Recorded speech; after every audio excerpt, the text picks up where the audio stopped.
समझ नहीं आ रहा अपने सैलरी इंक्रीमेंट का क्या करूं। बेटा इतना क्या सोच रहा है? अपने म्यूचुअल फंड्स के एसआईपी का टॉप अप करा ले। This is the right time. क्या समझ में नहीं आया? बेटा इतना क्या सोच रहा है? अपने म्यूचुअल फंड्स का एसआईपी टॉप अप करा ले। This is the right time. आप समझा?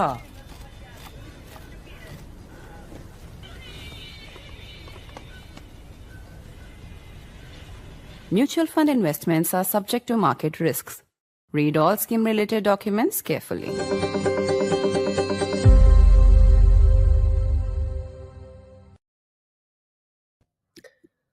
Ahead of 15th August, India has warned Pakistan of painful consequences if there is any misadventure by Pakistan.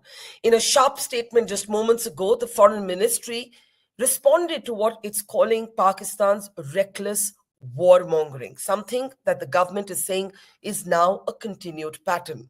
This response comes amid rising tensions between India and the United States over trade war, though nobody believes that this is only about trade, and also against the backdrop of Donald Trump's newfound love for Pakistan. I'm Barkha, you're with the Mojo Story. On the program today, Donald Trump and Vladimir Putin are slated to meet. But before that, ahead of 15th August, India is calling out Pakistan's reckless warmongering and warning of painful consequences, also urging Pakistan to temper its rhetoric. This as Pakistan seems to be cozying up to the Trump administration and vice versa. There have been inflammatory comments from Pakistan's Prime Minister Shehbaz Sharif, but really it is Asim Munir in the United States for his second visit in as many months who clearly calls the shots in Pakistan. India's army chief is warning of India being ready or war preparedness for a conflict that may come soon. All of these developments are taking place amid a deteriorating relationship between India and the United States. Today, we'll be asking a top veteran diplomat whether the United States-India relationship can still be saved, or is it broken beyond repair thanks to Donald Trump bringing a hammer down on all accepted global norms of both diplomacy and trade. Also, what explains the newfound love that Trump has for Pakistan? And is an improvement in India-US relations now dependent on what happens in that big meeting between Vladimir Putin and Donald Trump? Let me introduce our newsmaker on the program today. Former Ambassador of India to the United States of America, Navdeep Sarna, is with us. Good to see you, Ambassador Sarna. Thank you for your time. You know, you have, among the many avatars that you have held as a diplomat, been an ambassador of India to the United States of America. In your living memory as a diplomat, do you remember things being quite as strained as they are today? Thank you, Barkha. Always a pleasure to be on your show. To answer your question, I think a living memory, if you go back to my school days, then we certainly had a very bad patch in the Nixon-Kissinger years. And I think after that, the one bad patch that we had was immediately after our nuclear tests. And if there's a lesson to be learned from those two episodes, it's that bad patches don't last. There is a way out and there is a way back to some sort of normalcy and, in fact, to distinct improvement, certainly after the nuclear tests. So, yes, it's tough days nowadays, but we've been there before. Is there something, though, that feels a little bit different about this bad patch? One, to begin with, if the bad patch is directly linked to Donald Trump, then he still has another 3 years in office. And it's unclear what could change to make this bad patch go away. And so I guess my question is, all right, the Nixon-Kissinger years, then Pokhran. Now you actually have had a deterioration from what was a very good relationship. Even at the level of individuals, Donald Trump and Prime Minister Modi were seen to share a personal rapport. Something seems to have soured between the two leaders, not only at the level of differences over trade between the two countries. Well, there is a lot of many things are different between those episodes and now, Barkha. And the first thing is the personality of Donald Trump. I think that is very different. You're dealing now with a man who is completely unpredictable, who's not a policy person. I mean, you could understand what Nixon was trying to do. He was trying to open a channel to China, and therefore he did not want India and its refugees from East Pakistan to come in the way and all that. You could understand what Bill Clinton was angry about, because under their very noses, India had conducted its nuclear tests. So, they felt that they had been badly cheated. But you don't understand what Donald Trump is all about. And it's not just India. We must remember, although we are the ones who are feeling the pinch and we are taking it as India-US, but he's had an unpredictable, completely unbalanced sort of approach with Canada, with Mexico, with Europe, with Japan, with Korea. So it's not just India. Of course, what is different about the situation with India is that, as you rightly said, we've been on an improvement, and this steady improvement has been there for the last 25 years, ever since 99, 98, 99, or the Clinton visit, which you and I both remember. And this steady improvement has been there system-wide. It's been bipartisan. Actually bipartisan on both sides. So, this has been a strategic kind of partnership which has had a fundamental logic. What Donald Trump is today doing is upending that logic. And whether you catch it from the trade end or you catch it from the Operation Sindoor end, it's all mixed up, and there is no logic. You did mention the personality. I think in Donald Trump's case, the personal relationships are perhaps more important than usual. But we don't know what has soured. Is it the fact that India or India's Prime Minister did not jump up and write a letter commending him for the Nobel Prize? Is it that we openly said that he had nothing to do with the cessation of hostilities after Operation Sindoor? Is it that we just didn't sort of lie down on the trade deal and agree to everything that they said? In my view, it's probably a mix of all these things. So let me ask you this. There is a division of opinion among diplomats I've spoken to on whether India should have given him some credit or acknowledgement of the phone calls made by the Americans to Pakistan during Operation Sindoor and to India. The Prime Minister, in his statement in Parliament, was very, very clear that he was so caught up with the military operations that when the US Vice President J.D. Vance called, it took 3 or 4 phone calls before Prime Minister Modi was able to return the call. And that India's consistent position has been that Pakistan has to make the call. And Pakistan has not denied making that call.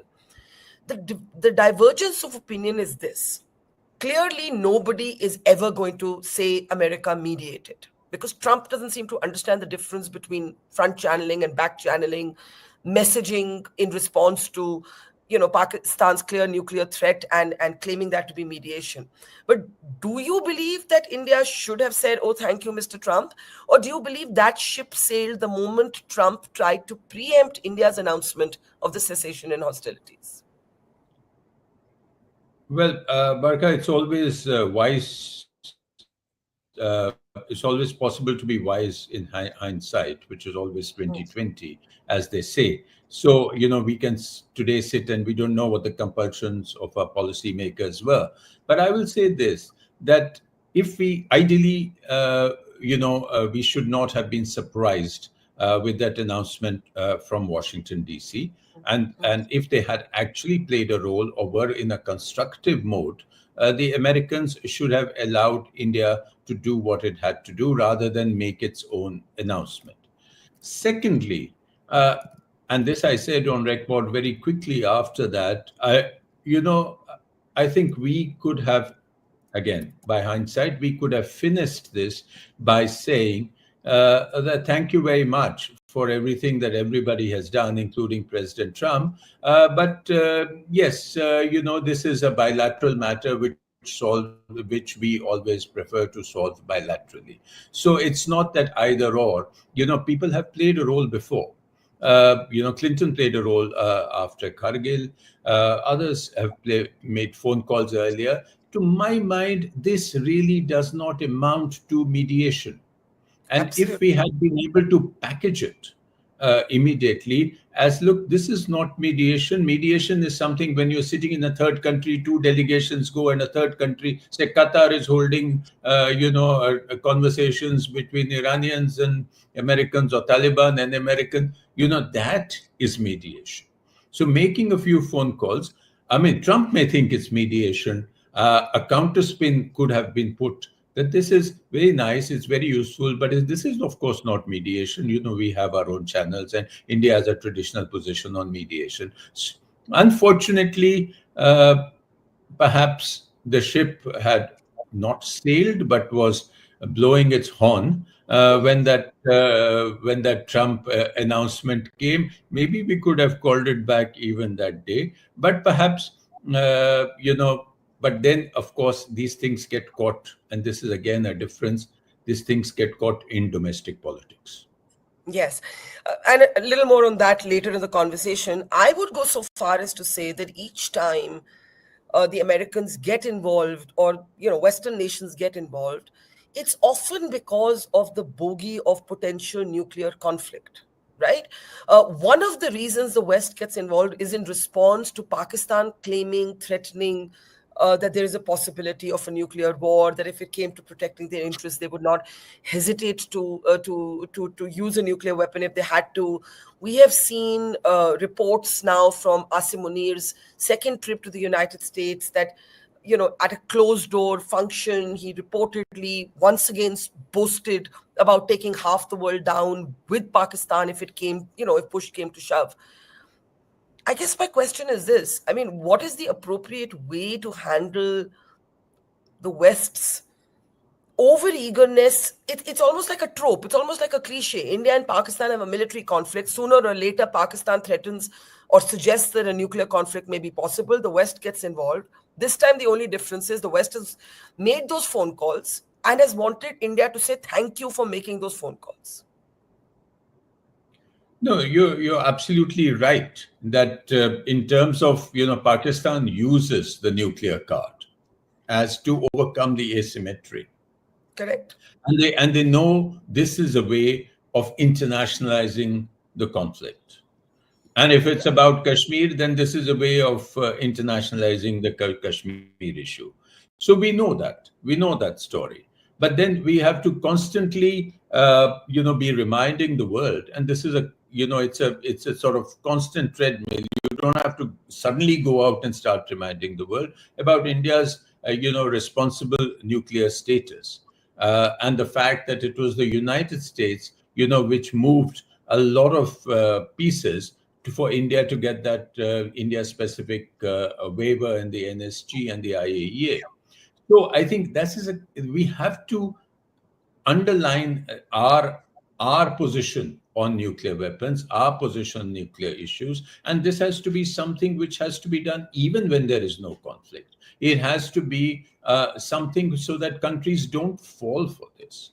Obviously, the Pakistanis will constantly use this, and then when people don't have time, people don't have the mind space to handle another India-Pakistan nuanced, who did what, where did the terror come from, and all that. It's easy to put India-Pakistan into a box. That is a reality of South Asia. We have to deal with it.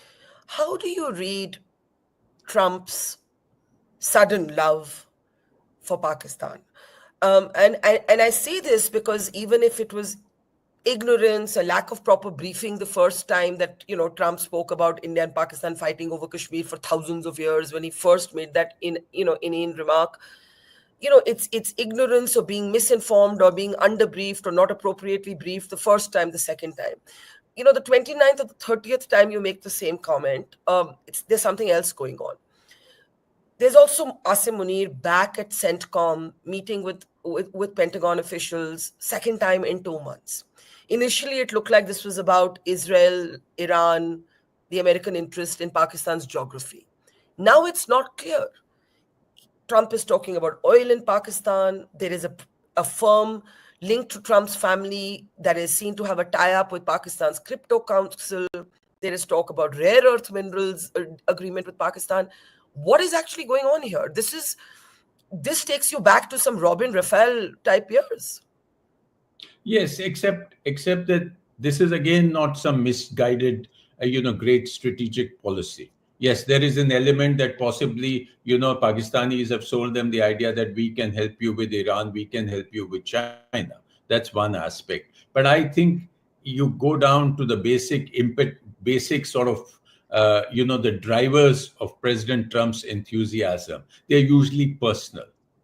They're usually personal about him, his wealth, his standing, his ego, his family, and the interests of people who are able to talk to him.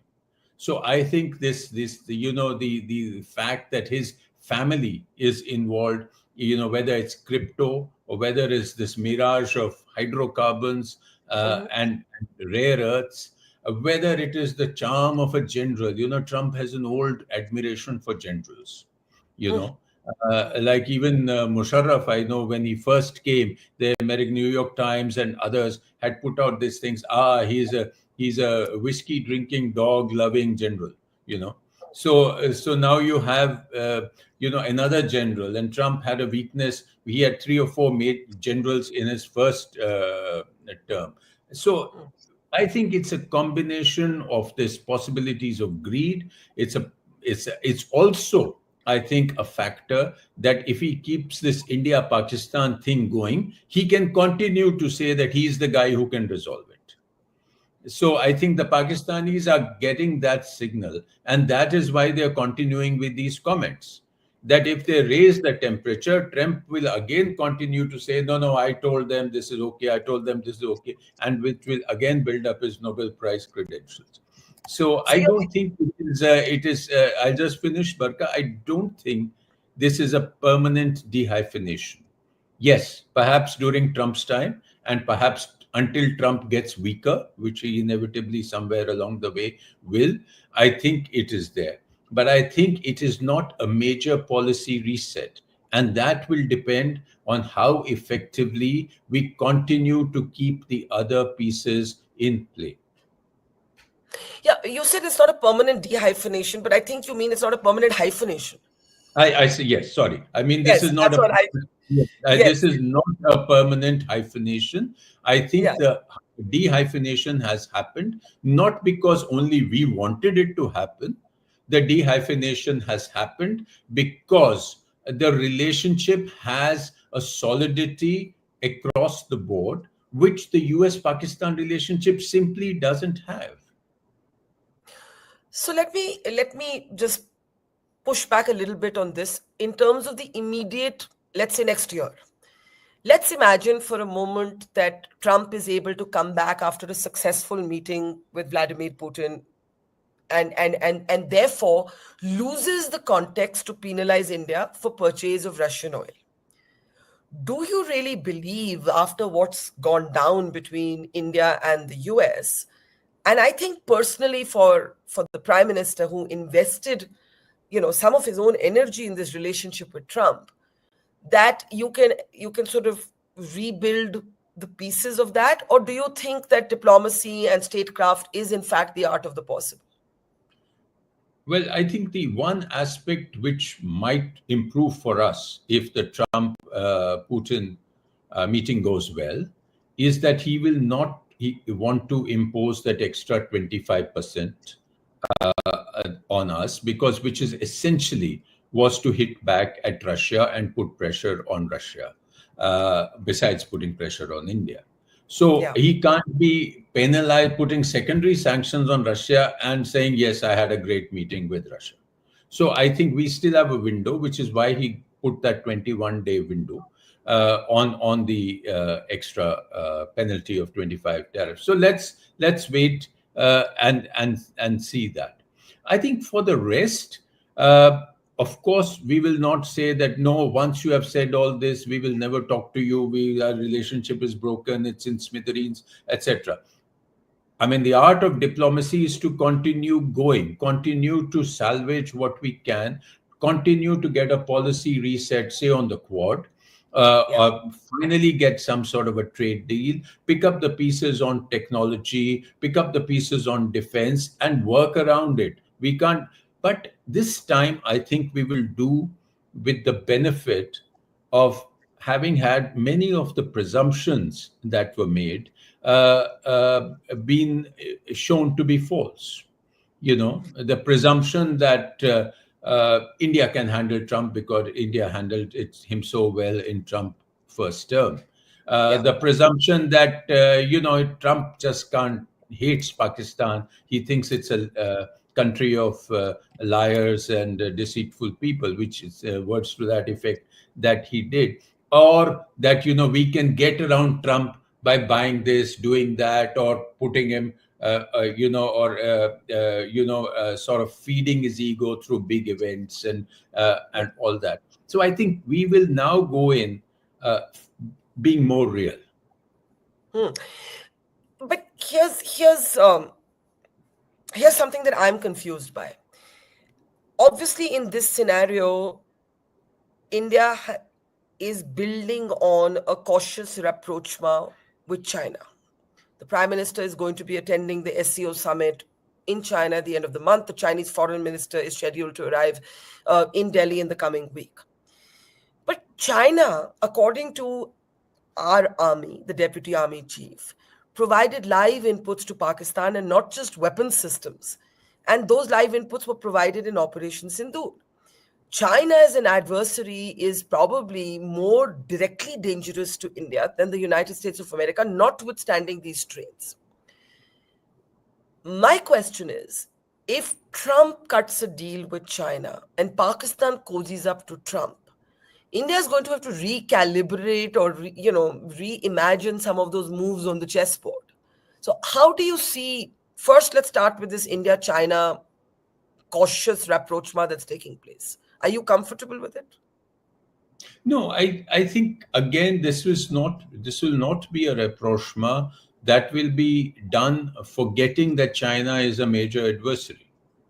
So I think it is probably there to relieve some amount of pressure and to see how far we can, get back to a certain kind of dialogue or an engagement with China, which doesn't mean that we've forgotten that they are adversaries or that they have done what they have done in Galwan and etc., or they have ambitions which are anti to India's interests. I think we have dealt with China for long and kept both those things in mind. So I'm sure we won't be suddenly giving up all our talking points against China simply because we are talking to them about possible border trade or having a meeting and all that. So I don't think that if China and US cut a deal, and this has always been on the cards, this has been on the cards from day one of Trump too, that you don't know when he'll cut a deal with China, that all he wants is this, G2 kind of situation, and possibly Russia also,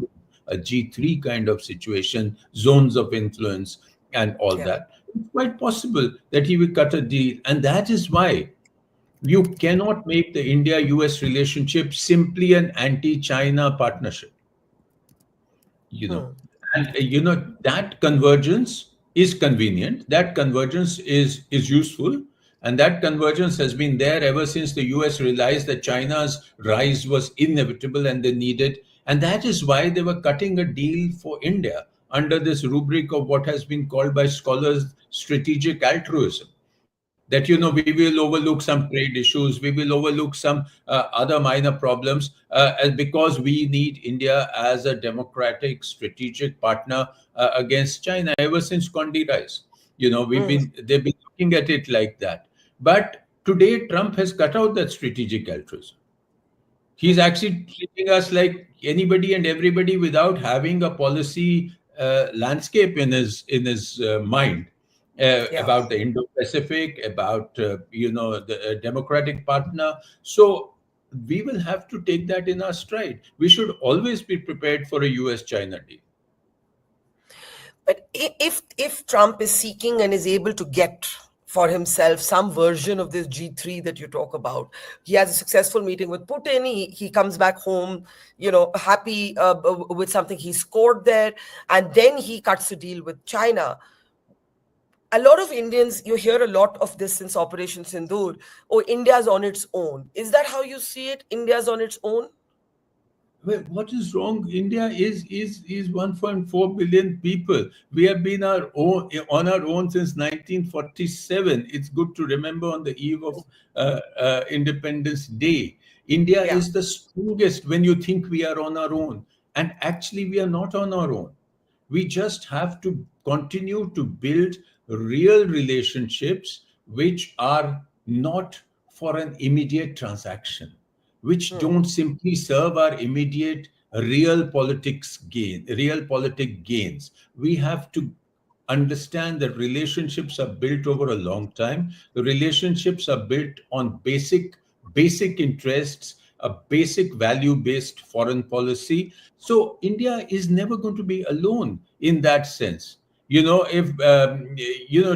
think that US, if Uncle US leaves us, India is a little child lost in the Mela. I don't think that is the right attitude. India is not going to be alone. We just have a lot of friends. We have to make sure that we keep them. We have to work hard, for instance, even in our neighborhood. We have to work hard with the global South. We have to take positions on issues which simply don't concern us, but which concern a lot of other countries. So let me end by asking you, what would concern you in the months to come? There's this sense that on our east, and that's why Munir actually reportedly repeated what his Director General ISPR told The Economist on record, that this time we will strike India from the east. There is this rapprochement rebuilding taking place between Pakistan and Bangladesh. We have a strained relationship with Bangladesh. We have, of course, an adversarial relationship with Pakistan. We have a fraught relationship with China. And we have these strains with the Americans. What would you be most concerned about right now in the next few months? I think India has to get concerned, remain concerned like we probably are about our immediate security. We have to strengthen ourselves. We have to be worried about,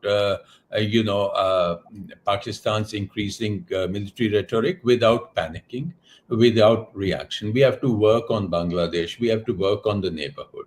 And if we are engaging China in some way without giving up our basic interests and our basic talking points, then I think it is all to the good. We also have to continue to work with other partners, which, for instance, in the Indo-Pacific, we don't know what Donald Trump is going to do about Quad, whether he's going to come here or not. But Japan and Australia are there, and they're still valuable partners with whom we are working in the Indo-Pacific. So we have to constantly do that, and we have, as we are expecting, we have to, put a major effort back into the Russia relationship. Of course, the Russians might, everybody knows that, okay, you're having problems with the US. So is that why you're coming to us? So we have to make sure that we get back to the drawing board on our real interests and give weight to each relationship, which doesn't get tossed away simply by one man's whims and fancies. Couldn't agree with you more on that last point. Ambassador Nafteet Sana, always a pleasure. I think the world's eyes will be on that Alaska summit. But India, and I completely agree with you here, 1.4 billion people on its own. What's wrong with that is something to take note of, especially ahead of 15th August. Thank you so much, and a pleasure talking to you. Thank you. You're welcome. Thank you. Thank you. Bye-bye. It's great to see you here. Thank you for watching our work. If you haven't subscribed yet, don't forget to click the bell icon and subscribe to Mojo Story and support independent, robust journalism.